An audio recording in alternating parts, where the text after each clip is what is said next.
Welcome to our channel. Today we're unveiling a mysterious disappearance case. Come explore with us.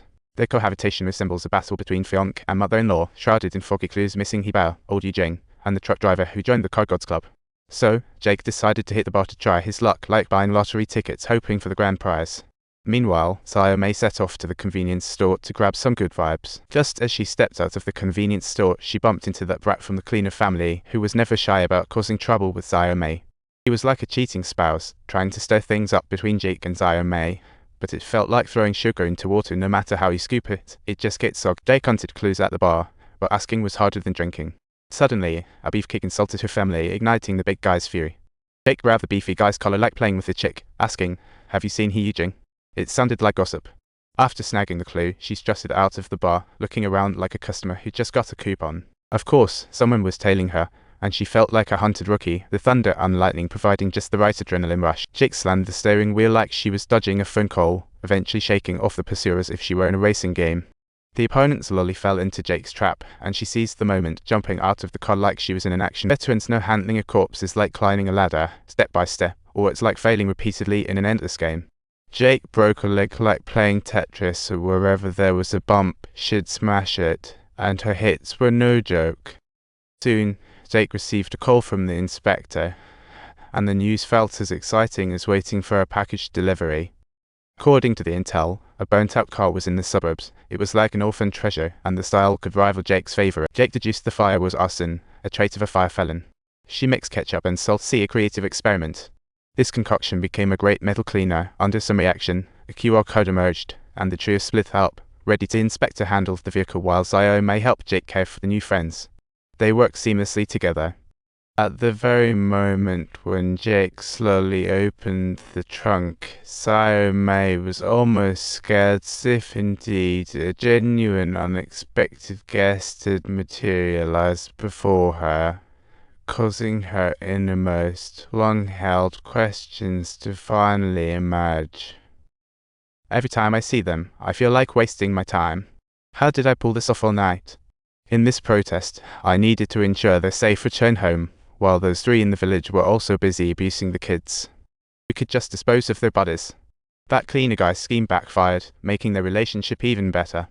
After handling the car and the bodies, they found a hotel, only to be met with bad weather. At this point, only two queens remained, a truly sweet moment. Jake, without hesitation, paid with cash. Once in the room, the cautious Jake secured the door with a toothpick, as if running a mini-hotel. While it wouldn't fully prevent enemies from barging in, a little stealthy defense was definitely a must. Soon enough, Jake received a call from Bess, who revealed she was actually in a romance with Shuk. Bess' brother always praised her sibling, while Jake touched his heart, lamenting how his brother made him feel small. Bess found lots of documents about Shuk, which might contain the info they needed, so she planned to deliver them personally. After hanging up, Jake was a bundle of nerves, and Sayome noticed, kindly comforting him.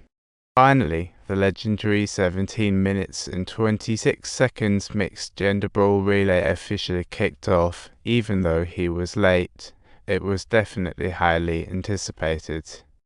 Sayome strutted in like a confident queen, while Jake looked like a delicate little wife. Since Hibao was missing, alarm bells were starting to ring, and the duo tracked down the truck driver's family based on clues. How could a truck driver afford such a mansion? It's shocking, and the wife seemed to have had a premonition about her husband's demise. She mentioned that she had known all along about her husband's ties to that family, which was, after all, quite well known even with soon. They arrived at the warehouse, ready to launch a search for evidence operation, but unfortunately found no clues. As a result, the inspector's call served as a ray of sunshine, bringing back their lost good spirits. Jake sat on the bed, looking anxious, starting to wonder what would happen if a woman decided to ditch him right after pulling up her pants. This was too complex for them. Analyzing his intellect, he moved an AC to deceive them.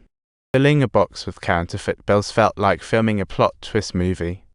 They only needed to locate that torn document, and everything would be set straight. Once they had successfully arrived at the agreed-upon meeting spot, they eventually learned, through a thorough investigation conducted by Peter, that the registered owner of the burned vehicle wasn't Shuk, but Ron. Thus, Jake and Sayome rushed to the place Ron stayed, trying to find items the brother had yet to retrieve. However, the front desk informed them that someone had already checked out for Sheik right before their eyes, feeling like vital clues slipped away again. But Jake played it cool, knowing his brother would never stash important things inside a briefcase. They discovered Sheik's clothes in the trash can, and Jake slowly started investigating, feeling like he was in the detective film. Both were thrilled, but failed to see potential danger. The moment they chit-chatted about each other's clothes, they inevitably drew fire. Jake evaded expertly with agile maneuvers, but the driver couldn't quite grasp his moves and, sure enough, tried to pursue. Unfortunate for him, stuck inside, the desperate shooter attacked outside. Jake seized the moment for a headshot. Luckily, Jake's gun jammed by chance, so he fled again. Sayome sensed the killer lured by him. Since the killer's main target was that slip of paper, Jake took the chance to spring into action. Leaping forward, he engaged in a fierce battle with the killer, who happened to pick up the gun while being kicked away. Exactly as a villain once said, "Today, I just want to let one bullet fly out." However, Sayome fired quickly, taking down the killer, and stormed towards Jake furiously.